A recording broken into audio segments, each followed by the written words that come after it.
From the castle in Owings Mills, it is the Banner Ravens podcast. Paul Mancano, Jonas, Shaffer, and Childs Walker here on a Tuesday to preview the Ravens' upcoming game against the Cincinnati Bengals, to talk about yet another Lamar Jackson injury and whether he will play on Thursday night. All that and much, much more. But first, let's get a quick word from our sponsors. For the fifth year in a row, Toyota is the best resale value brand according to Kelley Blue Book's KBB.com, including the 2025 Grand Highlander, best in resale value for midsize SUVs. Toyota, let's go places. Looking for the ultimate game day spot? Head to Guinness, Baltimore. We've got fresh pints, the biggest screen south of the stadium, and the perfect place to cheer on the home team. Game time is Guinness time. All right, Childs, so good to have you here back on the Banner Ravens podcast. It is getting grading for you yet? It's like your third podcast appearance. I don't feel it's my place to criticize that. Maybe when That's a yes. Maybe when we're 5 or 6 in, I'll get into that. But for now, just happy to be here. 5 or 6 beers in. Hey, wait until after the game on Thursday.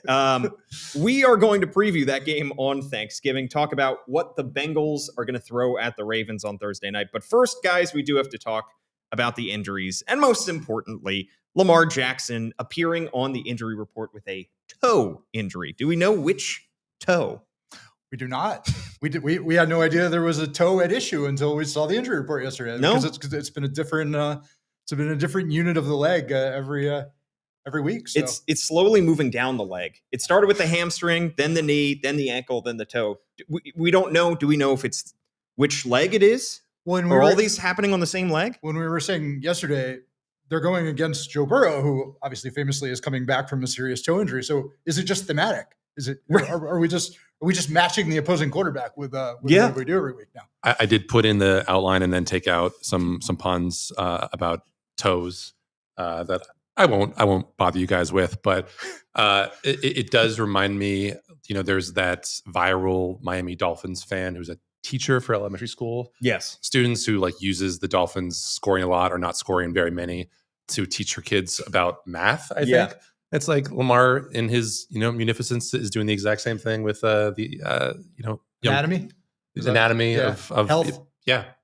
People will care about where the ankle is, how to spell knee, how to spell hamstring, because Lamar Jackson has been through it all. If you are a science teacher in the area and you want Lamar to Jackson's crippling pain has helped you, reach out to us. Don't waste this. Don't waste this opportunity. Well, Jonas has compared it in the past to a game of Operation, and that got me looking back at the pieces of Operation. Some of the best pieces. Adam's apple. What's that? I never played it. You never played Operation? No. It was the most abrasive game. It was painful. It was unpleasant. Yes, it was a painful game. It was up there with Twister. It would actually shock you, right? Yes, okay. And it was nerve wracking too, because you're just waiting for it. Even the commercials for it were unpleasant. Yes, in my memory. I think it was an actual guy in the commercials. I don't know. Adam's apple, butterflies in the stomach, spare ribs, Charlie horse, funny bone, wishbone. Those are my favorite. I don't know if any of those will appear on the injury report, but you never know for Lamar Jackson.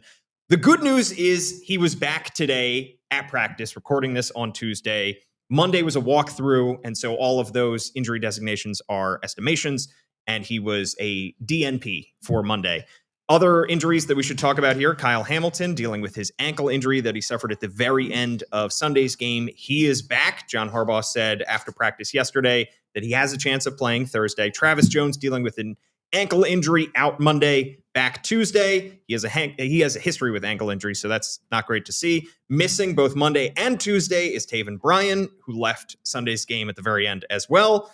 And then probably going to be or estimated to be limited, I should say, on Monday, Rashad Bateman. He was back again today. And Keon Martin dealing with his rib injury back as well. There was no Justice Hill out there today. Right. All right, let's talk about Lamar Jackson, because he has been the topic of conversation here. It is 3 weeks in a row now where Lamar Jackson has missed one practice and then returned immediately. And as we've said, with all different injuries. And my question for you, Childs, is I have two. First, can this offense be great if Lamar Jackson is not himself. You wrote about on thebanner.com, where people can subscribe $1 for 6 months, that he just doesn't look like himself. And it's pretty obvious. It's obvious in the statistics. It's obvious in the way that he is moving around in the pocket and trying to run as well. The second question for you is, well, if this offense isn't great, can this team make a deep playoff run? Let's start with the first question. Can this offense be great without Lamar being himself? Yeah, I think the answer is no. I think the version of Lamar Jackson that we've seen the last couple of weeks, I think it can be a fine offense. I think they can be, competitive with most opponents. But I mean, what made them so special last year and at the end of the season before was that combination of explosiveness, which we did see early this year, and that they could also string together, these power drives. And he is obviously the straw that stirs the drink for both of those elements. I mean, we've seen their running game is not their running game when he's like this. And some of it is that he's not taking off the way that we expect. Some of it is they're not doing as many design runs with him. But also, I mean, it just makes life for Derrick Henry a good bit harder. And you see it with how often Derrick Henry is getting stuffed near the line of scrimmage. We see it again and again. I mean, he's getting hit before he can get going. And I mean, that's not really his fault. I mean, and Lamar was such, I mean, Derrick Henry had a renaissance season last year, I think, because he was playing off of Lamar. I mean, still a great back, but also because, he was having such a great sort of ramp up on so many of his runs. And that's just not there this year. Some of that's on the offensive line, but some of it is that I don't think teams are honoring Lamar the way that we're used to. And it's just hard to see if he's not feeling a little bit better than this, if he's not able to make teams respect to that run again. I don't see how the Ravens can be the Ravens. Jonas? I mean, probably the most damning stat from the Derrick Henry experience that I found just in preparing for this game is I looked at Derrick Henry's broken tackle / missed tackle forced rate over his career. Obviously, he's been in the league since 2016. I think the lowest single season, missed tackle, forced tackle rate in all the years that he's had over 100 carries was about 9.5, 9.8%. This year it is 6.8%. So he's just not making people miss. And I don't think that's a Derrick Henry problem, because when we see him on those rare occasions actually get to the second level, he still looks like himself. He maybe doesn't have the top end speed that he did last year, but he still is a load to bring down. But if you are denying this runaway train of a running back the opportunity to actually get downhill, then it's no surprising that a guy who doesn't have the kind of quicks and lateral, agility of a guy like Bijan Robinson can't make people miss. Like he's just in a phone booth every single time, and he's just surrounded by ninjas in that phone booth. Like, what are you going to do? There's no possible escape plan for him, and certainly the Lamar factor has a lot to do with it. The offensive line has a lot to do with it. Just defenses and how they're scheming up their run defenses has a lot to do with it. But that is probably just the biggest frustration overall. Like the fact that this Ravens rushing offense, I think, is now less efficient than the Bengals rushing offense on a per play basis. Obviously, Cincinnati hasn't really had a whole lot of opportunities to tote the rock because of how often they're trailing and everything like that. But you just wonder whether they will make more use of Justice Hill and Keaton Mitchell until and if they get more help along the offensive line than their run blocking, just because those guys can get to the corner and make people miss in a way that Derrick Henry isn't and can't right now. Yeah, the difference in Lamar's first 5 games and his last 3 is stark statistically. First 5 games, Buffalo, Cleveland, Detroit, KC, and then the first game back from his hamstring injury, Miami. 73% completion, 14 passing touchdowns, 1 interception, averaging 215 passing yards per game, averaging almost 7 rush yards per attempt, a rushing touchdown, 1 fumble. The last 3 starts, Minnesota, Cleveland, and the Jets. 57% completion, 1 passing touchdown, 2 interceptions, 174 passing yards per game, less than 3 rushing yards per attempt, 2 fumbles. And it's just a massive, massive difference between the first 5 starts and the last 3. And John Harbaugh on Monday said, well, he's playing winning football. He's working really hard every week to be prepared, to be ready to play, and he's doing everything he can do to win the game, win the next game, and be ready to play winning football. The way that John Harbaugh talked about Lamar Jackson is almost like talking about a game manager. Yeah. It kind of reminds me of Andy Dalton's old days with the Bengals. It's like, well, he's doing enough to win. it's the way he talked about Daniel Falele and Andrew Voorhees, to be honest. Right. Just And different words. And Lamar is not a game manager. He is a force multiplier, to borrow another one of John Harbaugh's terms. And if he is just not quite himself, if he is just a game manager, how really far can this team go? Because the defense has been playing well against bad opponents, but they don't look like an elite unit. Is the offense going to be good enough to get them where they need to go? Well, and I mean, you could shrug it off a little bit from the Browns game, because that's a legitimately excellent defense, legitimately excellent front. Lamar's opportunity set in that game was not good. I mean, there were people in his lap for a lot of the game, and so you could kind of say, well, we'll see. The Jets, I mean, he actually got decent protection against the Jets. That's not a very good defense, and he often had a lot of time to throw. And not only did he, I mean, we were talking about the run game, obviously, but I mean, he also just wasn't accurate in the first half. I mean, he badly missed throws that we're used to him hitting at this point. I mean, when he's right, he's now an excellent thrower of most passes from the pocket, and he certainly was not in the first half of the game. A little better in the second half. So yeah, I mean, it's a real worry for the DNA of this team, because I mean, you know, you look at this game that we're going to preview on Thursday night. I mean, we've seen them beat the Bengals a lot of times in the last few years because they're able to win shootouts, right? Yeah. I mean, and they'll be facing a defense that they should be able to do that against, but you can't take that for granted the way that they're playing right now, right? I mean, normally you'd say, oh, well, you know, yeah, sure, Joe Burrow's back, but they'll just put up 38 points and they'll be fine. You can't say that now, the way that they've looked the last few weeks. You can't take anything for granted. The kind of big picture question that I've been ruminating on just these past couple of days is like, if we can't expect Lamar to be anywhere close to 100% for the rest of the year, and you are Todd Monken, like if you were to kind of map like a word cloud of everything that Todd Monken says about what he wants in an offense, like the biggest cloud would be explosives. And Lamar Jackson has made that possible because Lamar is an incredible runner, got incredible arm strength, and then his second play ability, when healthy, is, you know, pretty close to unmatched. But I wonder now if there is like a necessary pivot coming to maybe become a little bit more like what the Chiefs were last year, where you have this, you know, capable, experienced sound processor at quarterback. You don't really feel great about your opportunity set to, you know, get explosive runs or explosive passes. Do you settle for, you know, living on 3rd and 2 every drive rather than trying to go for 15 yards on, you know, 1st and 2nd down, because you are just cognizant of the fact that if you are stuck behind the sticks as often as they were against Cleveland, as often as they were against the Jets, you are going to leave this defense with like games where they might be on the field for 40 minutes. And I just wonder if we'll see more RPOs, if we'll see more short stuff, if we'll see more screens, just ways that get the ball out of Lamar's hands, not only to decrease the risk to his lower body, but just to give this offense the opportunity such that they don't have to face a lot of 3rd and 10s. But are we confident they can do that consistently? I mean, I think that's even an open question, right? Right. Yeah, I mean, like, they were a great screen team last year. I just don't know how much of that was because of how successful everything else was working. That you couldn't really fixate on, here comes a wide receiver screen to Zay Flowers or a running back screen to Justice Hill or whatever. I mean, I don't know, like we haven't really seen a whole lot of RPOs, at least as, you know, they're being charted. And if they're going to see a lot of zone defense, then that is an easy way to take, you know, some pressure off your quarterback. But I don't know.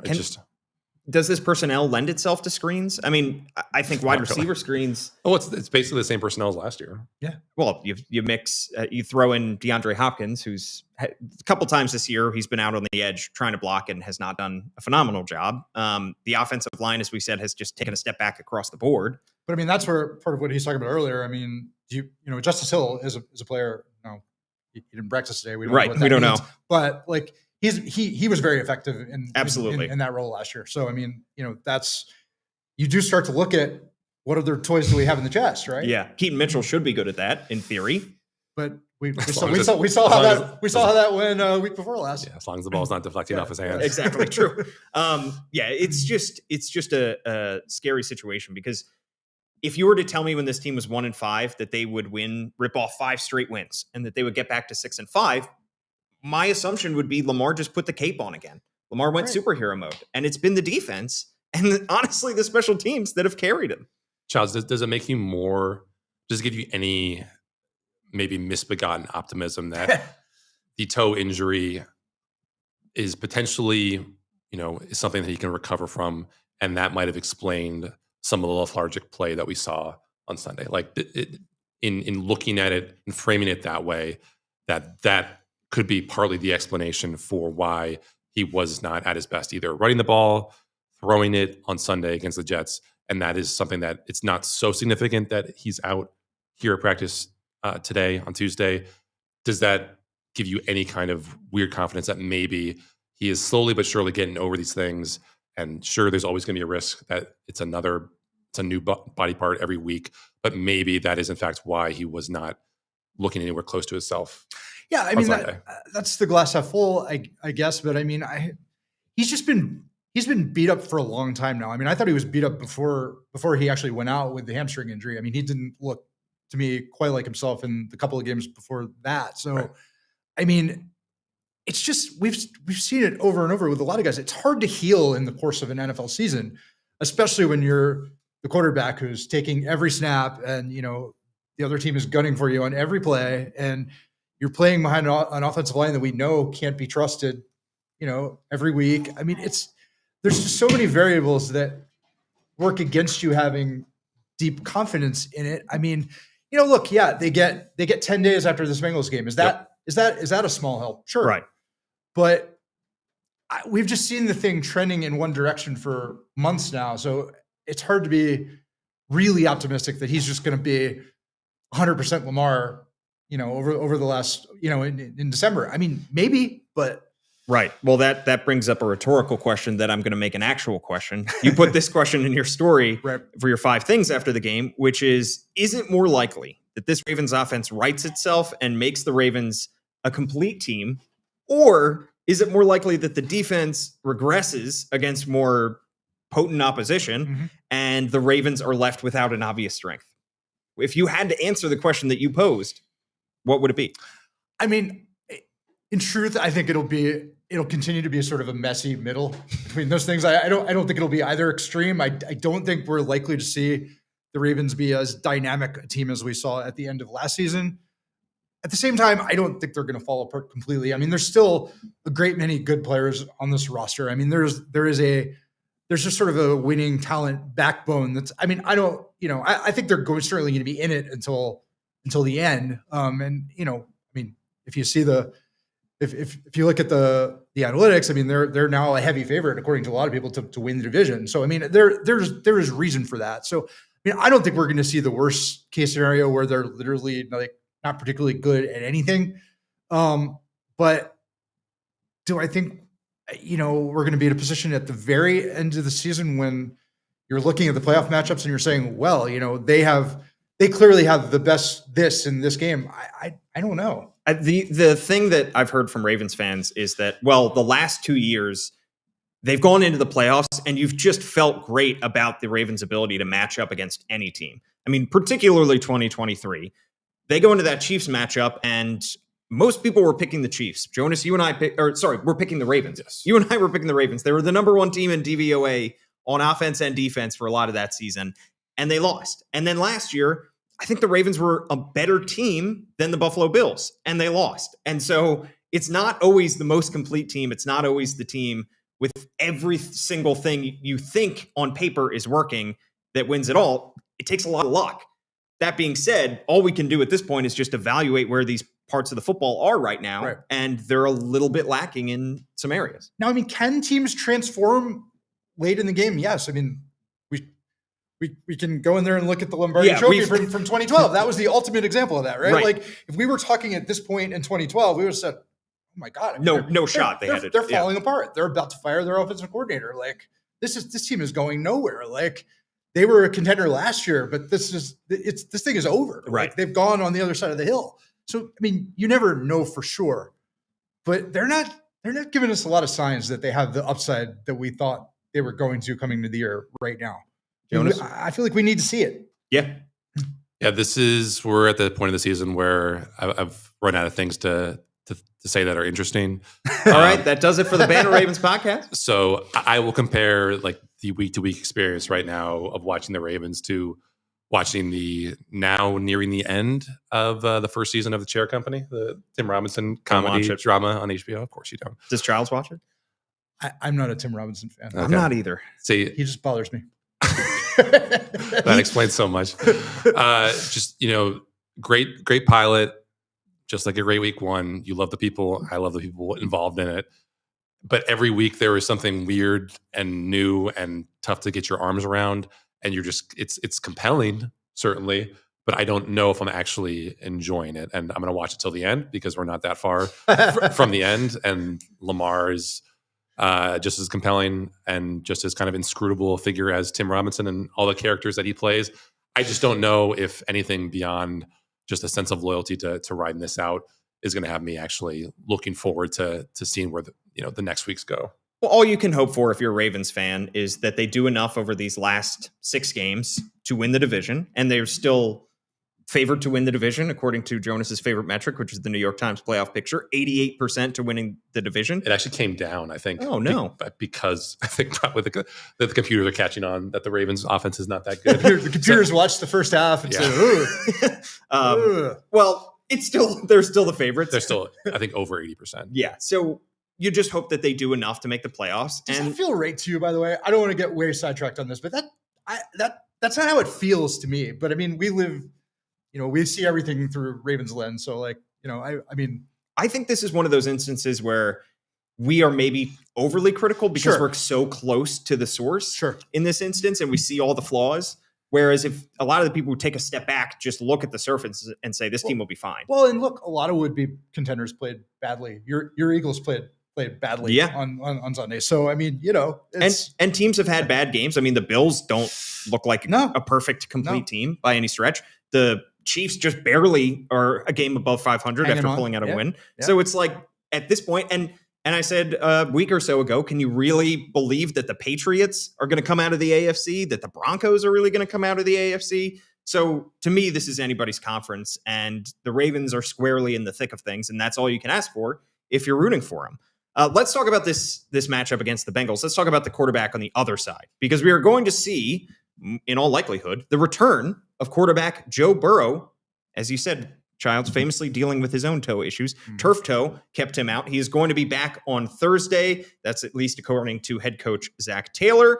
From Joe to Joe, from Joe Flacco to Joe Burrow, it seems like no matter who is behind that offensive line in Cincinnati, they are taking a beating. Childs, you're writing about on thebanner.com that taking a massive, large-scale look at the career of Joe Flacco, because perhaps this was the final run for Joe, and I think anybody sitting at this table expected Joe Flacco to be playing up until his age 40 season, and yet he had an incredible second half of his career as a backup and part-time hero for some franchises. Yeah, I mean, I wrote about Joe this week. I just think I think this extended denouement of his career has been really denouement. Word of the day. Thank you. I just think it's been a lot of fun because. Yeah, I mean, I remember when the Ravens traded him to Denver in 2019, I was kind of like concerned about him because he's playing behind a bad line for kind of a going nowhere team. And you're like, this is coming to a sad end, right?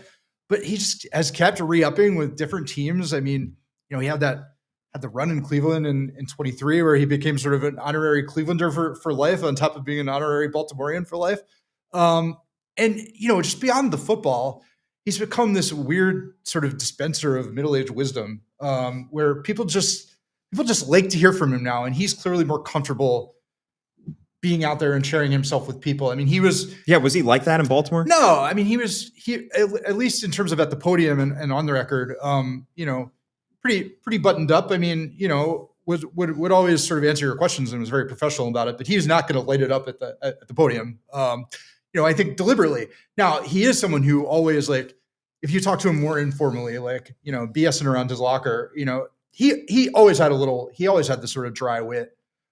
He certainly could always be funny. So, I mean, you knew it was in there, but to just sort of see him, fully embrace this role of the guy you'd sort of love to sit next to at your kid's rec soccer game, but then, he can go out the next day and throw, 470 yards against the Bears. Like it's just neat. There's nobody exactly like him out there right now. And to I profiled him the week that he was drafted by the Ravens, and just to sort of see that whole arc at the same time that I've been aging, I didn't have kids when I first met him. Now I'm a middle-aged dude with kids. So it's just, I think it's worth appreciating what he's become, irrespective of really the football or, the fact that he's not playing probably this Thursday. Like I set that aside in terms of my appreciation of that story. Yeah. Do you think there is a media career after his playing career for I'm not sure he's going to want to do that. Maybe, but he might just be happy going home. Yeah. When he loves playing, and I think, just in talking to the people who know him best, his dad and, some of his old teammates who still talk to him all the time. I mean, they think he'll keep doing it as long as he can. I mean, until they kick him out the door. Yeah. But and when that day comes, I'm not sure he wants to be in front of a camera all the time. I'm also thinking the way that he played this season between the Browns and the Bengals, there are going to be teams I think demand always outweighs the supply. I think he'll play next year. I mean, yeah. I sort of couched it as this could be his last game in M&T Bank Stadium as an active player, but you'd be a fool to guarantee that. I mean, couldn't you see a team like the Vikings like signing him if JJ McCarthy continues to be a disaster? Sure. It's just like a veteran mentor, help our young quarterback while you're in the building. I think there's a good chance he keeps playing. Yeah, but I do too. Let's talk about the guy who is playing. Let's talk about right. Joe Burrow in this game. Coming back from turf toe, which, Jonas, you've written in our notes, turf toe sounds like hell. Have you done a deep dive on turf toe? I mean, not as far as getting turf toe myself, because that would suck. Would you do it just for the experience? I was going to say, would you know how to give yourself turf toe? I just run on turf without stubbing your toe. Just repeatedly slamming your toe into the ground? No, but there was a really great long form feature by Greg Bishop in Sports Illustrated this year that I read. It, a couple of Ravens ties talking about Bart Scott, Jonathan Ogden, and just the depths to which this can afflict guys is pretty incredible. And we saw that Joe Burrow is a full participant in practice, but you wonder, like, is he fully healed? Is he a full participant because he's actually 100% healthy, or because he just feels like he can get out there for every rep? And Jonathan Ogden said chronic turf toe took the joy out of football for him.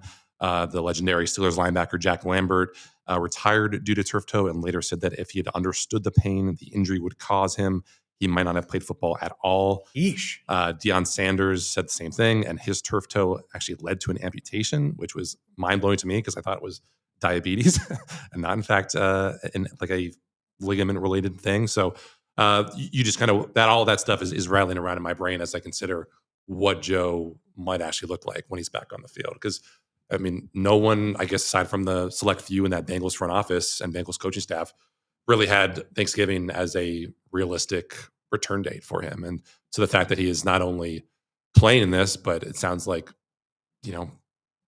a full participant, meaning he's probably pretty close to 100%, is pretty incredible to me. I just have my doubts about if he's going to look anywhere close to the pre-injury Joe Burrow, who, to be fair, was not that great this year in like the 6 quarters or whatever that he played, but it's still Joe Burrow. Yeah, and he's taken a beating over the years with Cincinnati. I mean, I remember, wasn't it a Thursday night game back in 2023 when he hurt his wrist against the Ravens? So it's a lot of unfortunate injuries as well for Joe Burrow that have, I don't want to say derailed his career because he's still excellent, but they certainly have threatened large chunks of his seasons. And by the way, their offensive line still isn't very good. I mean, it's been a huge problem for them over the years. I mean, the focus has been more on their defense this year because, again, historically bad statistically. But the offensive line. I mean, when you go into the offseason with them, I mean, those are always the things that people talk about. And so he certainly has taken a lot of punishment over the years, and there's no sign that he's not going to continue to. I don't know how much that particularly relates to this injury. But he's in a tough spot. I mean, I'm not surprised that he's pushing it. I mean, right. Some people would surely say, well, look, the Bengals aren't going anywhere this year. Why is he doing this? Why are they letting him do this? Yeah. But I mean, it's kind of like Lamar here. I mean, he's the most important person in the organization. He's certainly more important than Zach Taylor. Right. So, I mean, to some degree, if that guy is like adamant that he wants to play, and, he wants to go to Baltimore and try to hand the Ravens a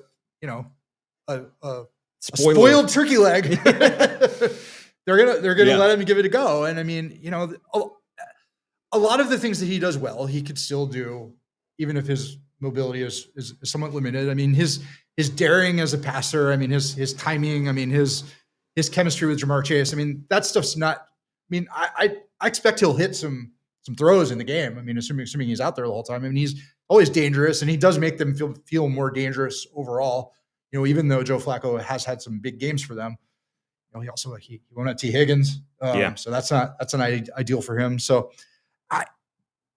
it is interesting that he is so adamant that he wants to be in this situation, but I guess I'm not surprised, you know, from having observed him from afar. Yeah, T. Higgins dealing with a concussion, and I mean, Zach Taylor, Jonas said on our last episode, maybe dealing with a little bit of survival mode here. He's probably not going to be the guy that's going to say, hey, sit this one out if he needs to rack up some wins to show the ownership in the offseason.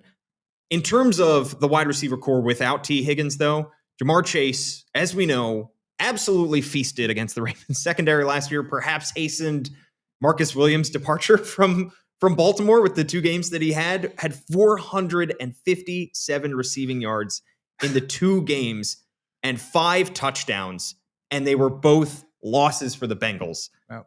Jonas, do you expect Ja'Marr Chase to have a little bit of a tougher time against this secondary?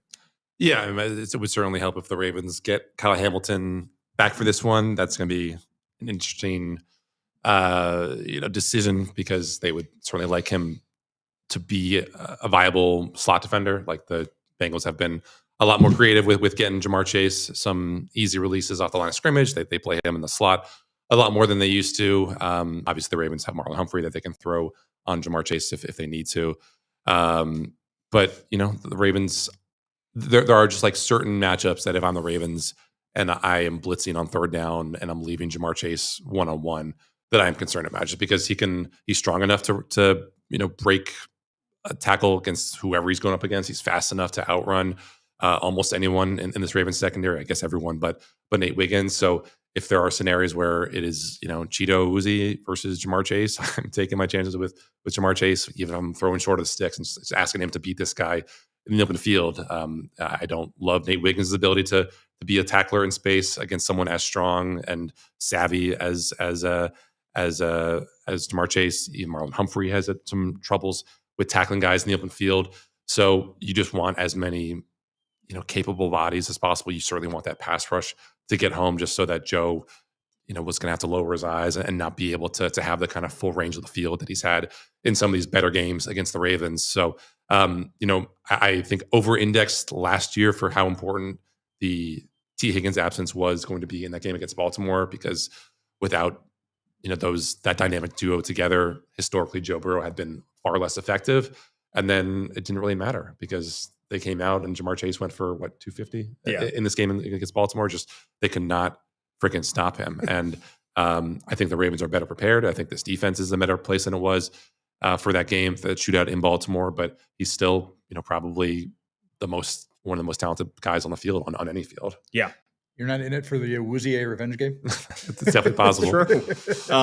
Let's talk about the other side of the ball, because this has to be a get-right game for the offense. You would think. This Bengals defense entering Week 13, the worst DVOA ever measured through the first 11 games of a season. An almost 50% of opponents' drives have ended in a score, which is the highest rate in the NFL. This is a defense that they have poured asset after asset into, and they just can't seem to get the right group out there. They've changed defensive coordinators. Nothing is working. Can this offense take advantage of this Bengals defense? I mean, this is a defense that truly doesn't do anything well. I mean, they don't defend the run well. They don't defend the pass well. They're not good on 3rd down. They're not good in the red zone. I mean, all the key markers, they're not good. So you would hope. I mean, they did play. They played one of maybe their best game of the season on Sunday against the Patriots. They were not terrible in that game. They did force the Patriots to settle for some field goals. But I mean, their defense, you know, their DVOA is still historically bad, even after that game. So if not now, when you would say about the Ravens offense, right? I mean, sure. You know, but the problems they're having, sometimes you even wonder how much it has to do with the other team. I mean, obviously, it always has to do with the other team, but I mean, they've played defenses they should have been able to attack in recent weeks. So it's not like this is the first one. Right. So I mean, they often talk here about it's not so much about the opponent. We got to get right within ourselves, and I think that's actually true in this case. Jonas? Yeah, I mean, this is just a defense that is tailor made for certain struggling units on this Ravens offense to bounce back, if not have a get right game against. This is a Bengals defense, probably the worst tackling team, or definitely the worst tackling team in the NFL. One of the worst tackling teams, I think, in recent memory. They have, I believe, 33 more missed tackles than the second worst, worst tackling team in the NFL, who happens to be the Steelers, ironically, by the way. Their 4 leading tacklers all basically miss one of every 7 tackle attempts that they get their arms around. Their defense against tight ends is terrible. They've allowed close to 100 yards per game. That's certainly good news for Mark Andrews, good news for Isaiah Likely, Charlie Kohler. These rookie linebackers that they have, Barrett Carter and Demetrius Knight, I believe, are the 2 worst in the NFL by PFF grade for off-ball linebackers. 82 and 83, baby. Yeah. Out of 83. Trey Hendrickson, we should have mentioned up top, is not going to be playing in this. Right. It looks like they do have some. They do have some nice pieces up front. I think in their pass rush, Miles Murphy, who's a former first-round pick, is finally starting to turn things up a notch. Chris Jenkins in the inside. Joseph Asai have had some nice games recently, but no Shamar Stewart. No Shamar Stewart. Obviously, we mentioned no Trey Hendrickson. Their only good piece in the secondary is DJ Turner. Old friend Geno Stone is not having a great season. Battle right next to him is not having a good season. And then just, there's just constant complaints from Bengals fans about just the kind of meshing with this, with their defensive coordinator, who came from Notre Dame as a rep with a guy who's going to play a lot of man coverage. And shocker, this team doesn't have the personnel to play a lot of man coverage. So I don't know which Ravens unit is best positioned to have a breakthrough game, but one of them I better. Yeah. Well, we'll give you our score predictions and talk about whether this offense can, in fact, take advantage of this Bengals defense on the other side of another quick break. For the 5th year in a row, Toyota is the best resale value brand according to Kelley Blue Book's KBB.com, including the 2025 Grand Highlander, best in resale value for midsize SUVs. Toyota, let's go places. Looking for the ultimate game day spot? Head to Guinness, Baltimore. We've got fresh pints, the biggest screen south of the stadium, and the perfect place to cheer on the home team. Game time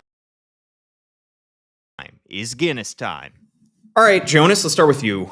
Who's winning this game and by how much? I think I have the Ravens winning a close one. Not too dissimilar from your prediction. I think I have Ravens 27, Bengals 24. I think the game will be decided by what the Bengals offense can do when they're on the field. I wanted to ask this earlier, but between this reconstituted Bengals offense, missing T. Higgins, not having a great offensive line, do you trust them more or less than this Ravens defense in that matchup? Do I trust the Bengals offense more than you trust this Ravens defense? With everything in play, all the variables kind of mixing around. No, I wouldn't say that. But I think it's I think it's a good matchup. I mean, I think it's a better test for the Ravens defense than they've had in a while. So I think in that sense, that's another way in which it's an interesting game, right? I mean, just as a litmus test. Yeah. I mean, their defense has been able to get them through a lot of these, messy games. Can they do that against, somebody who's a little more legit that kind of knows how to attack them? I mean, that'll be interesting to see. I wouldn't say that I trust one drastically more than the other. I just think it'll be competitive, and the Bengals will get them on some drives, and the Ravens will also get probably some big stops here and there. Especially given what we've said about Burrow and, the fact that they're going to be hugely relying on Chase. Although their running game has also gotten more efficient of late. I mean, their back has actually played some really good games lately. So, I mean, it's a legit offense. Right. And, you could say it's been a while since they played legit offense. This is going to be the best quarterback, even if Joe Burrow's hobbled. This is going to be the best quarterback they will have faced since Matthew Stafford before the bye. I mean, it's been Caleb Williams, Tua Tagovailoa, J.J. McCarthy, Dylan Gabriel / Shador Sanders, and Tyrod Taylor. So absolutely, this will be their best test, I think. Childs, what's your score prediction? Well, he stole my score. He was awfully close on mine too. That's indecent. He just hit mine. He just hit mine right on the head. Literally picked the Ravens 27-24. Yeah, I mean, on paper, this should be another fairly straightforward game with for the Ravens, but we know how AFC North games go. We know there have been a lot of wild games in this rivalry in particular. You have the X factor with Burrow coming back. It's tense time for the Ravens anyway. It's not easy to win 6 games in a row in this league, no matter who you're playing. We don't know if their offense can punish this Bengals defense.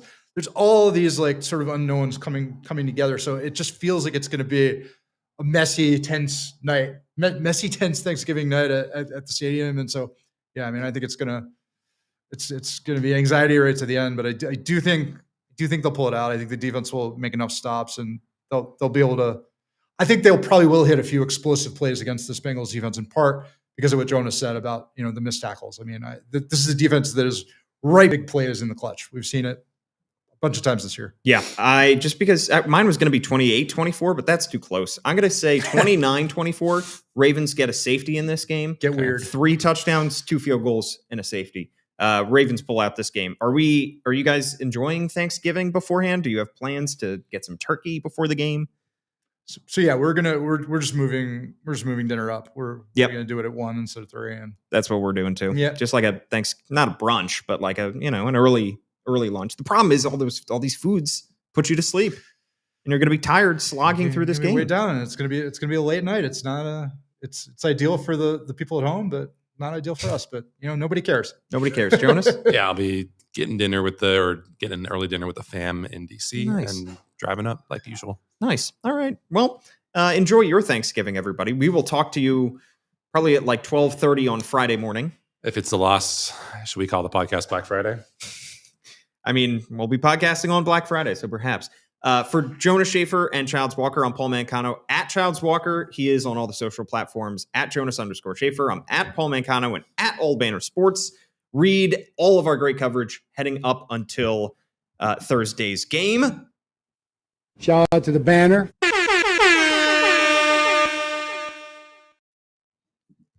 Kyle Goon, Gian Han have plenty more for you as well. Write us a 5-star review on Apple Podcasts, and I'll read it out here on the show. That's a promise from me. In fact, I might even get Childs to voice it.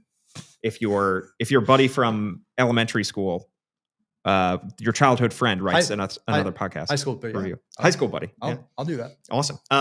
For Jonas and Childs, I'm Paul. Thanks so much for tuning in. We'll see you Friday.